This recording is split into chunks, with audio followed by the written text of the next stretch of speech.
Om Swastiastu. Sebelumnya izinkan saya memperkenalkan diri terlebih dahulu. Perkenalkan, nama saya Nimadi Kartika Dwi Maheswari dari kelas B2 Denpasar, jurusan Pendidikan Guru Sekolah Dasar, Universitas Hindu Negeri I Gusti Bagus Sugriwa Denpasar. Nah, kali ini saya bersama narasumber saya yang berprofesi sebagai guru di sebuah sekolah swasta di Kecamatan Sukawati, Kabupaten Gianyar. Nah, sebelumnya selamat siang Kakak. Swastiastu. Sebelumnya Kakak bisa tolong perkenalkan diri terlebih dahulu. Baik, perkenalkan nama saya Luputu Mekarulandari. Saya merupakan salah satu guru di sekolah swasta di Kecamatan Sukawati, Kabupaten Gianyar. Baik, sebelum kita mulai ke pertanyaannya nih Kakak, dengar-dengar kakaknya pernah ikut PPG Prajabatan di Universitas Uniksa ya? Ya, betul sekali. Mungkin boleh sharing pengalaman kakaknya selama mengikuti PPG di sana.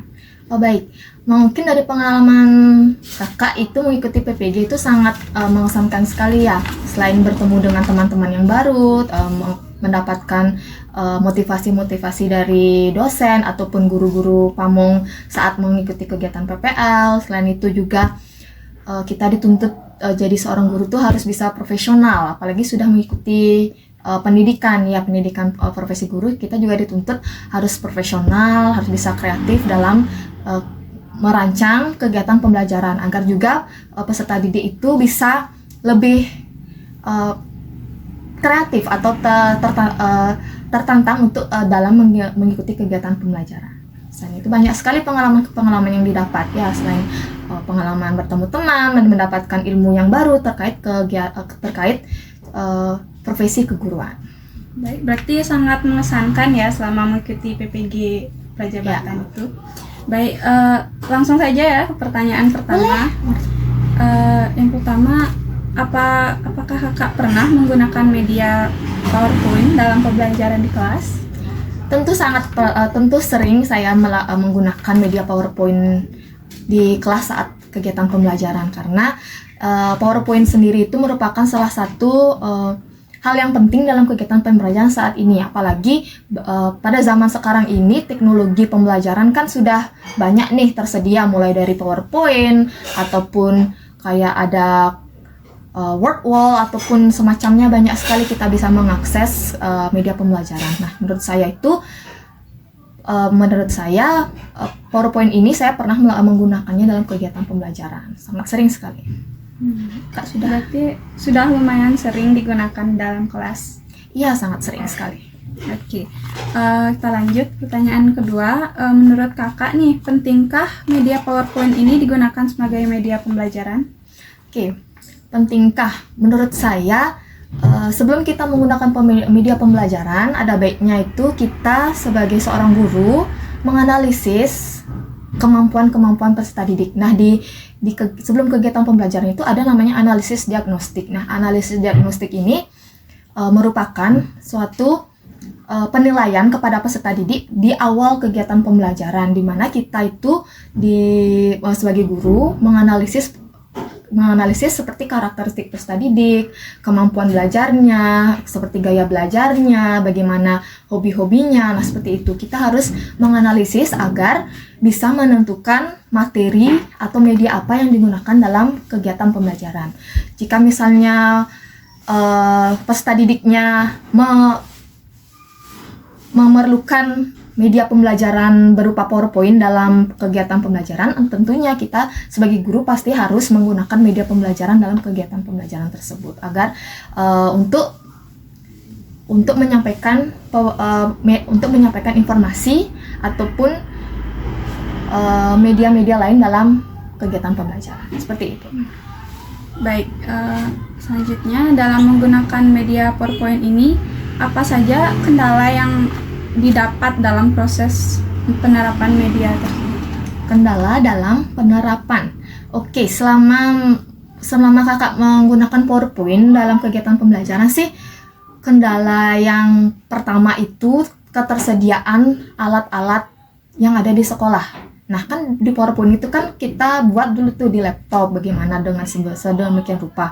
Jika tidak ada bantuan alat-alat seperti LCD contohnya. Nah, pokoknya LCD itu merupakan salah satu alat yang sangat penting dalam penyampaian materi PowerPoint. Jika tidak ada LCD di kelas itu kayak kita tuh sangat kesulitan sekali untuk menampilkan materi yang akan diberikan. Jika PowerPoint-nya sudah bagus nih mungkin, tapi tidak ada LCD untuk kita menyampaikannya kepada siswa juga kan susah.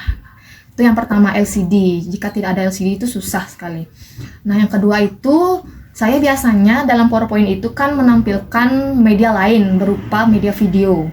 Nah, jika saya menampilkan PowerPoint saja tidak ada speakernya, itu kan jadinya anak-anak jadi bingung nih apa ini dalam video ini, apa yang dibilang gitu. Jadinya ketersediaan speaker di sekolah itu juga sangat penting. Jika tidak ada speaker itu pasti sangat susah.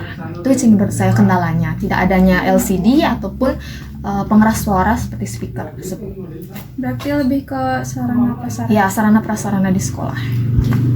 Lanjut, apakah kakak memiliki kendala dalam proses membuat materi dalam PowerPoint? Kalau selama kakak membuat materi dalam PowerPoint itu sih kendalanya yang sangat serius itu enggak, palingan cuma kendala dalam dalam menentukan bagaimana desain dari PowerPoint tersebut. Karena kadang kayak yang mana ya desainnya yang bagus kira-kira untuk anaknya, kayak kalau desain ini cocok nggak ya kira-kira anaknya, ya biar menarik, itu aja sih. Kalau untuk yang lain-lainnya enggak sih, karena kadang juga kakak juga sering kebingungan ini desain gini cocok nggak ya untuk anak-anak seumuran ini, nanti dia bakal tertarik nggak ya pakai desain ini kira-kira. Paling seperti itu aja, lebih ke pribadi sih menilai dulu. Ternyata kan jika sudah kita menampilkan, anak-anak juga rata-rata senang-senang saja gitu mengikuti pembelajaran dengan PowerPoint yang saya buat. Seperti itu. Berarti lebih ke desainnya sih bingung. Agar menarik. Terus apa aja kelebihan dari media pembelajaran menggunakan PowerPoint menurut kakak? Kelebihannya itu menurut kakak sih yang kakak selama pengalaman kakak ya, selama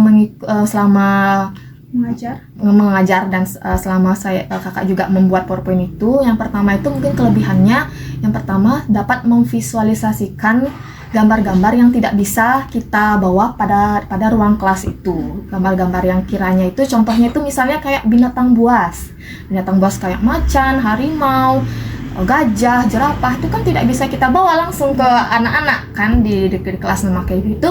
Dengan bantuan media PowerPoint ini kita bisa mencari foto-fotonya itu di internet, pasti banyak ya berupa foto ataupun video.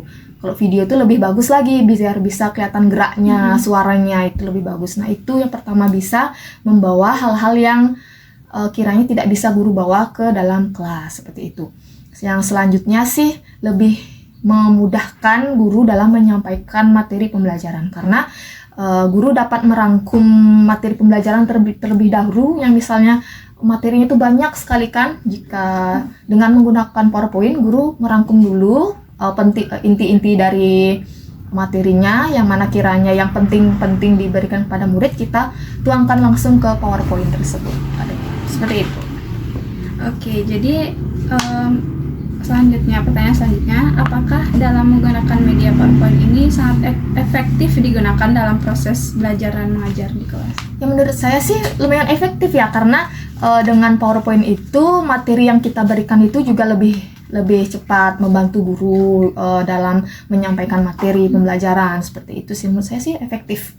Anak-anak juga kadang suka, Bu, besok kita menggunakan ini lagi nggak, Bu? Gitu kadang ada dari minta dia, apalagi yang belum pernah pakai PowerPoint, pasti mereka terus minta pakai PowerPoint seperti itu.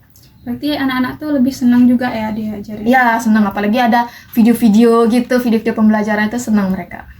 Oke. Terus ya, pertanyaan yang terakhir nih, bagaimana cara kakak agar siswa mau memperhatikan apabila mereka sudah mulai merasa bosan, dan mungkin bisa kasih tips-tips untuk mengatasi masalah tersebut? Oke, kalau misalnya siswanya bosan sih, kakak lebih sering ngasih mereka games ataupun ice breaking gitu kan. Misalnya suruh mereka gamesnya itu misalnya games mencari kelompok gitu, misalnya mencari kelompok ataupun games kakak pernah menggunakan games kayak bernyanyi sambil merebut kursi gitu, pernah kakak. Nah itu merupakan salah satu cara untuk menghilangkan kebosanan siswa. Kita berikan dia games gitu, atau enggak kita suruh bernyanyi gitu, bernyanyi lagu wajib itu misalnya, ataupun lagu anak-anak. Seperti itu saja sih, yang sederhana saja. Pasti siswanya pasti akan ketagihan dia. Kalau kakak sih, muridnya kakak kasih kayak gitu, mereka ketagihan ya. Berarti bisa dibilang kayak pendinginan. Iya, pendinginan, ice breaking. Baik, jadi media PowerPoint ini sangat penting digunakan pada proses pembelajaran saat ini ya. Salah satunya tuh mempermudah pengajarnya atau guru itu untuk menyampaikan materi dan juga siswanya juga pada senang ya. Ya, senang sekali pakai PowerPoint. Baik, mungkin itu saja kakak. Terima kasih atas waktunya. Baik, mungkin sekian dari podcast kali ini. Dan saya tutup dengan para Santi. Om Santi, Santi, Santi.